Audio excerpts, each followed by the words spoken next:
নমস্কার। শুরু করছি প্রতিদিনকার মতো আজ সকালে কি লেখা আছে কপালে অনুষ্ঠানে প্রথমে সকলকে জানাই সুপ্রভাত, শুভেচ্ছা এবং শুভকামনা। আশা করি সবাই ভালো আছেন, সুস্থ আছেন এবং আনন্দে আছেন।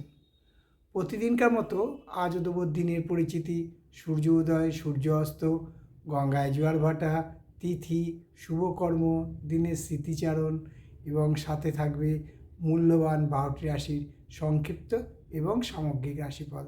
কারোর ব্যক্তিগত জন্ম সময়, জন্ম তারিখ, জন্মস্থান নিয়ে নয়। তাই দেরি না করে শুরু করছি আজকের দিনের পরিচিতি। আজ 4ঠা অঘ্রাণ 1432 গুপ্তপ্রেস মতে, আর 5ই অঘ্রাণ 1432 বিশুদ্ধ সিদ্ধান্ত মতে, ইংরাজির 21শে নভেম্বর 2025। আজ শুক্রবার। আজকে সূর্য উদয় হয়েছে ভোর 5টা 58 এবং সূর্য অস্ত যাবে বিকেল 4টে 48। আজকে তিথি দ্বিতীয়া তিথি চলছে এবং এই তিথি চলবে আগামীকাল সকাল পর্যন্ত। আজকে শুভকর্ম আছে, বাহন ক্রয় বিক্রয় সব কিছু আছে। আর গঙ্গায় জোয়ার ভাটা, গঙ্গায় জোয়ার আসবে বেলা 11টা 20 এবং রাত্রি 11টা 25। আর ভাটা আসবে বিকেল 4টে 10 এবং আগামীকাল ভোর 4টে 15। আজকে দিনের স্মৃতিচারণে বলবো প্রখ্যাত বিজ্ঞানী সিভি রায়। আজকে দিনের স্মৃতিচারণে বলবো প্রখ্যাত বিজ্ঞানী সিভি রমনের আজ প্রয়াণ দিবস। তাকে শতকোটি প্রণাম জানাই। শুরু করছি প্রতিদিনকার মতো আজও জ্যোতিষী সংক্রান্ত সামান্য আলোচনা। আমি প্রত্যেকবারই জ্যোতিষী ব্যাপারে টিপস দিয়ে থাকি, তাই এই টিপস আপনাদের খুবই উৎসাহ এবং আপনারা যেভাবে জানাচ্ছেন আমি খুবই আনন্দিত। তবে আপনাদের কাছে মাঝে মাঝে অনুরোধ করছি যে আপনারা যেরকম আমার হোয়াটসঅ্যাপে লিখছেন ওটা যদি কমেন্টসে লেখেন তাহলে খুব সুবিধা হয়। কারণ কি, সবাই জানতে পারে। আর জ্যোতিষিক্ষা আসরে আপনারা যোগদান দিয়েছেন, বহু প্রশ্ন আমার কাছে পৌঁছেছে, কিন্তু প্রশ্নগুলোর উত্তর আমি চট করে দিতে চাইছি না। এই কারণে যদি প্রশ্নগুলো রিপিটেডলি আবার কমেন্টসে লেখেন তাহলে সুবিধে হয়।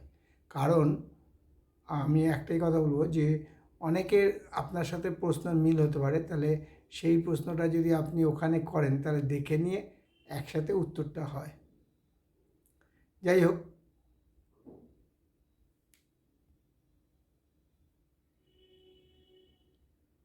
একটা ইম্পর্ট্যান্ট প্রশ্ন ছিল যে করেছেন শিবপ্রসাদ রায়চৌধুরী, হুগলি জেলা থেকে।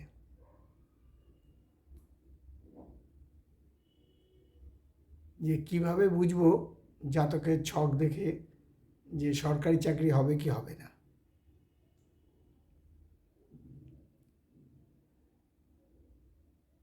শিবপ্রসাদবাবু, আপনার প্রশ্নটা খুবই গুরুত্বপূর্ণ এবং সামঞ্জস্য। এরকম প্রশ্ন আমার খুব ভালো লাগে। বৃহস্পতির অবস্থান দেখে আপনাকে নির্ণয় করতে হবে যে সরকারি চাকরি আছে কি নেই। তাই আপনাকে ষোড়শবর্গ বিচার করতে হবে, বিশেষ করে দশমাংশ বিচার করে বৃহস্পতির অবস্থান এবং শনির অবস্থান দেখে আপনাকে বলতে হবে। এবারে আসছি 12টি রাশির সংক্ষিপ্ত এবং সামগ্রিক রাশিফল।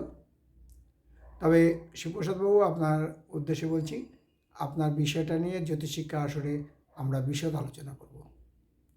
আপনি আমার জ্যোতিষিক্ষা আসর অনুসরণ করতে থাকুন, দেখবেন আপনার নাম করেই আবার বলা হবে।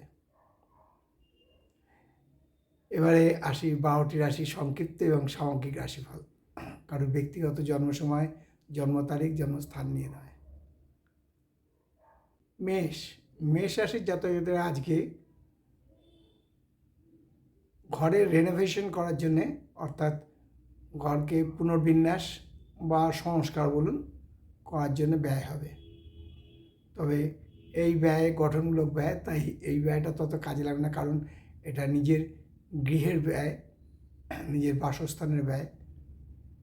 এই ব্যয়টাকে অপব্যয় বলা যায় না। শরীর স্বাস্থ্য ভালো থাকবে, মানসিক চিন্তার উন্নতি হবে।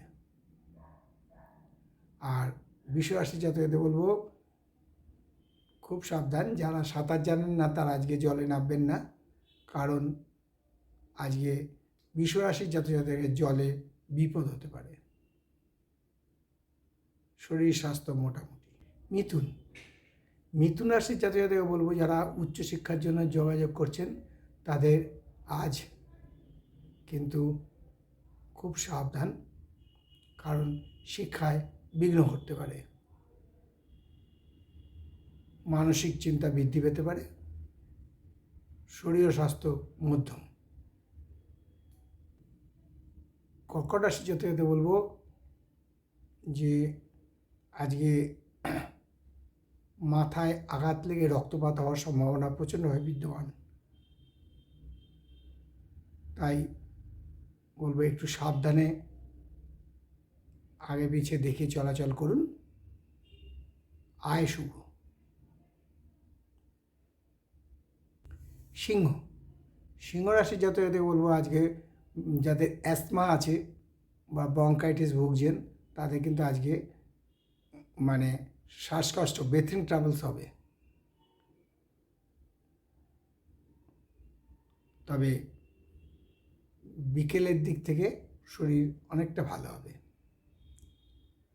আর কন্যা রাশির জাতকদের বলবো যে আজকে আন্ডারস্ট্যান্ডিংয়ের অভাব হবে, ফলে অযথা মনের মধ্যে একটা তোলপাড় চলবে। শরীর স্বাস্থ্য মধ্যম। আয় শুভ। তুলা রাশির জাতকদের বলবো যারা কর্মের সাথে আগুনের সাথে যুক্ত থাকবেন আজকে, বা যারা যেসব মহিলারা গৃহকাজে রান্নাবান্না করেন, তুলা রাশির জাতকদের বলবো তারা যতটা পারবেন আগুনে কাজ করার সময় সাবধানতা অবলম্বন করবেন, নচেত বিপদ হওয়ার সম্ভাবনা আছে। শরীর স্বাস্থ্য মোটামুটি। মানসিক চিন্তা বৃদ্ধি পেতে পারে। বৃশ্চিক রাশি জাতকদের বলবো আজকে নতুন করে কোনো ব্যবসায় বা কর্মে যোগদান হতে পারে। শিক্ষায় উন্নতি। শরীর স্বাস্থ্য মধ্যম। ধনু রাশির জাতকদের বলবো আজকে প্রিয়জনকে হারাতে পারেন, ফলে মানসিকভাবে একটু ব্রেকডাউন হতে পারেন, তার ফলে শারীরিক সমস্যা হতে পারে। তবে মধ্যরাতের পর থেকে অবস্থার উন্নতি হবে। মকর রাশির জাতকদের বলবো যে বন্ধু নির্বাচনে খুব সাবধানতা অবলম্বন করবেন, নাহলে মান যশ হানি হওয়ার সম্ভাবনা প্রচণ্ডভাবে বিদ্যমান। শরীর স্বাস্থ্য মধ্যম। কুম্ভ রাশি জাতকদের বলবো যারা ব্যবসার সাথে যুক্ত আছেন বা জুয়া ফটকা এইসব খেলায়, লটারি এইসব সাথে যুক্ত আছেন, তাদের আজকে অযাচিত লাভ হবে, প্রচুর লাভ হবে এবং মানসিক উন্নতি, আনন্দ লাভ। শরীর স্বাস্থ্য ভালো থাকবে। আর সর্বশেষ রাশি মীন রাশি জাতকদের বলবো যে আজকে নিজের সিকিউরিটি নিয়ে, প্রাইভেসি নিয়ে প্রচণ্ড চিন্তায় পড়বেন। সেই চিন্তা থেকে শারীরিক সমস্যা হতে পারে। যারা উচ্চ রক্তচাপের ভুগছেন তাদের খুব সাবধান। এই হলো 12টি রাশি নিয়ে আজ সকালে কী লেখা আছে কপালের অনুষ্ঠানে 12টি রাশি সংক্ষিপ্ত এবং সামগ্রিক রাশিফল, কারোর ব্যক্তিগত জন্ম সময়, জন্মস্থান, জন্ম তারিখ নিয়ে নয়। তাই শেষ করার আগে বলি, মা দশমহাবিদ্যার কৃপায়, দেবাদিদেব মহাদেবের কৃপায় এবং শঙ্খচক্র গদাপদ্মধারী নারায়ণের কৃপায় সবার মঙ্গল হোক, সবার ভালো হোক, সবাই সুস্থ থাকুক, আনন্দে থাকুক, খুশি থাকুক, এই কামনা করে আজকের অনুষ্ঠান শেষ করলাম। আবার আগামীকাল পাতে দেখা হবে। ততক্ষণ ভালো থাকুন, সুস্থ থাকুন, আনন্দে থাকুন। নমস্কার।